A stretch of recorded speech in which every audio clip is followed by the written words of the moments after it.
So I had some questions last video if Tuten'Kash was soloable, so I wanted to give it a shot, and I made it out with just a little bit of my life left. It is not a fun process, but it is doable, so let's get right into it.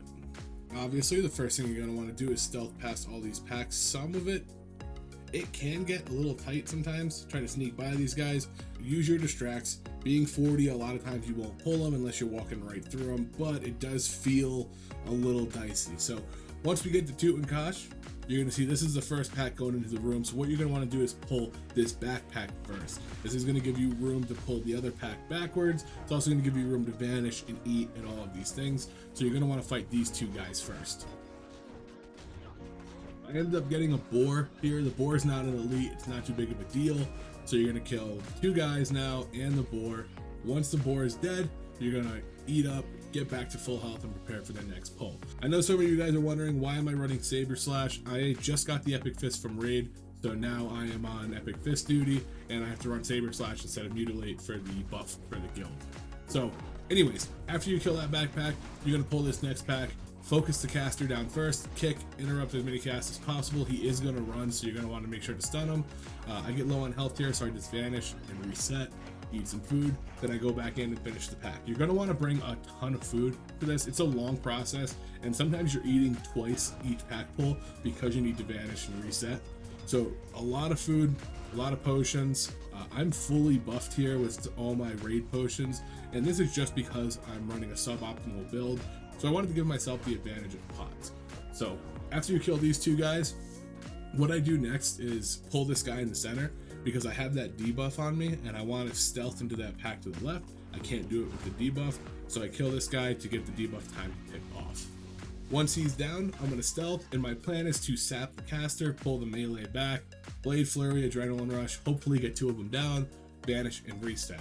Now, it doesn't really go that way, unfortunately. I'll explain what happens, but I want to see if you guys can catch it first. So I go in, I throw the distract, and I'm out of stealth. So I end up pulling the whole pack, come back here, I pop Evasion, I pop Blade Flurry, I pop Adrenaline Rush.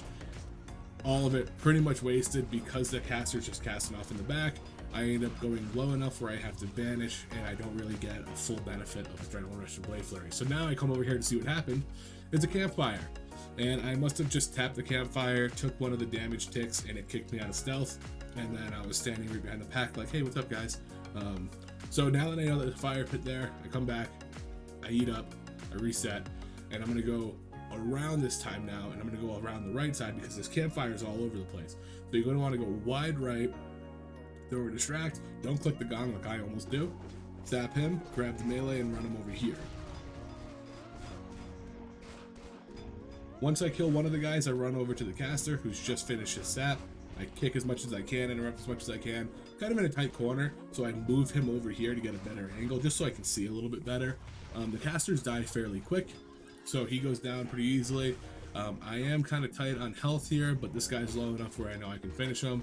I throw a kidney shot when he enrages just to kind of slow the damage a little bit, and he goes down. Now, once again, we're going to eat up. I do rebuff here. I get all my pots back because my pots had worn off. And now I'm going to come over here, sap the caster. This is what I intended to do in the other pack, essentially. Adrenaline Rush, Blade Flurry, throw a Dynamite. Now you can see I get one guy down really quickly. The other guy's half health. The caster comes out of sap in a second. So I run over and I throw a blind on him. Grab that guy, kill him, run this guy over here, and I'm going to abuse line of sight on the caster. So whenever he starts to cast, I'm going to rotate to the other side of his post and just keep rotating back and forth. It's going to interrupt his cast and he's not going to get it off on me. Still pretty low on health, so I vanish just to reset, eat food, get back to full health. He's the only mob in the pack now, and he's going to go down very easily. Alright, now we go in, I sap him, I hit his little skeleton, I get a blade dance going off of that, then I realize he's a caster, and I really don't need it, so I start popping in slice and dices. Interrupting as much as I can. He goes down pretty quickly. Now I'm going to pull this pack over here, and I'll explain why in a second. I'm going to pull these two guys, and then I'm also going to pull the pack around the corner, and you'll, like I said, you'll see why once I start the boss fight.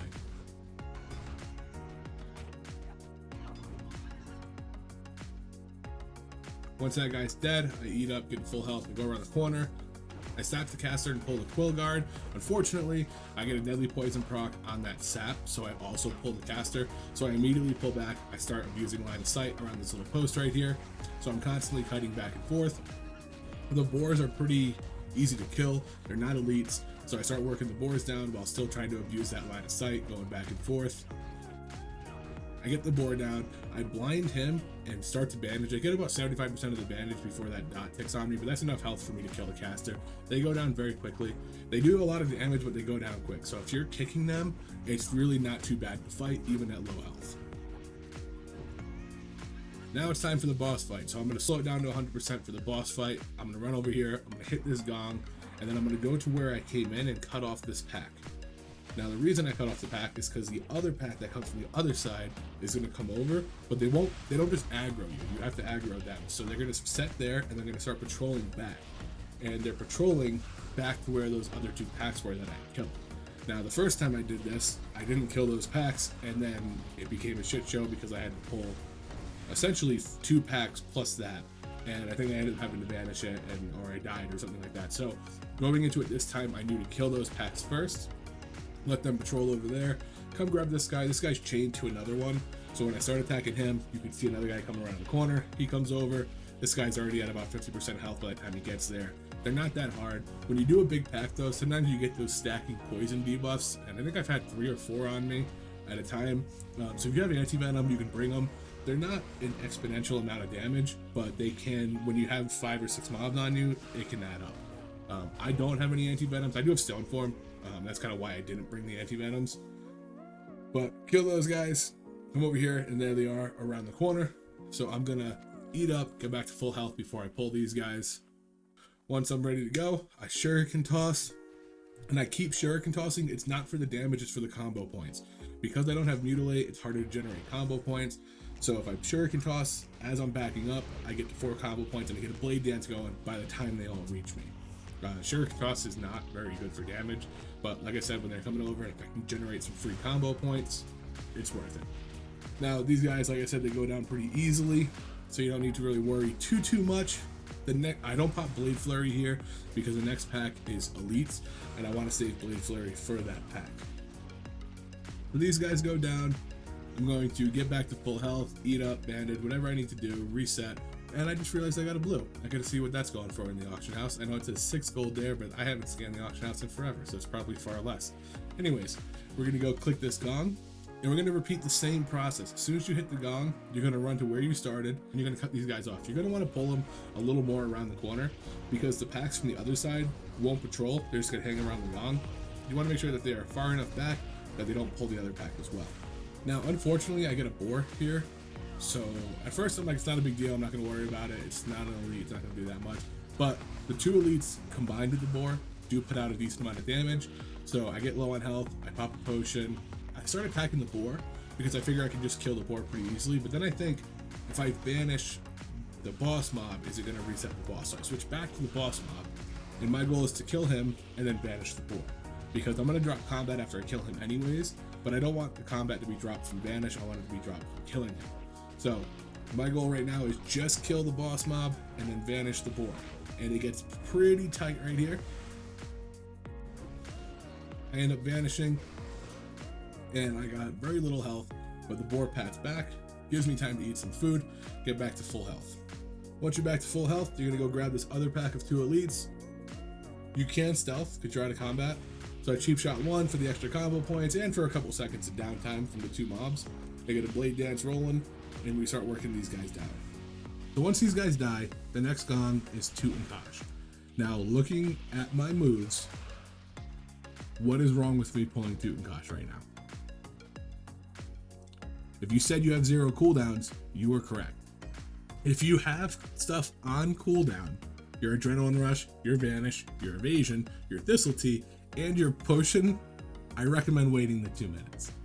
Because I didn't notice this right away, and I pulled Tuten'Kash and it almost got me killed.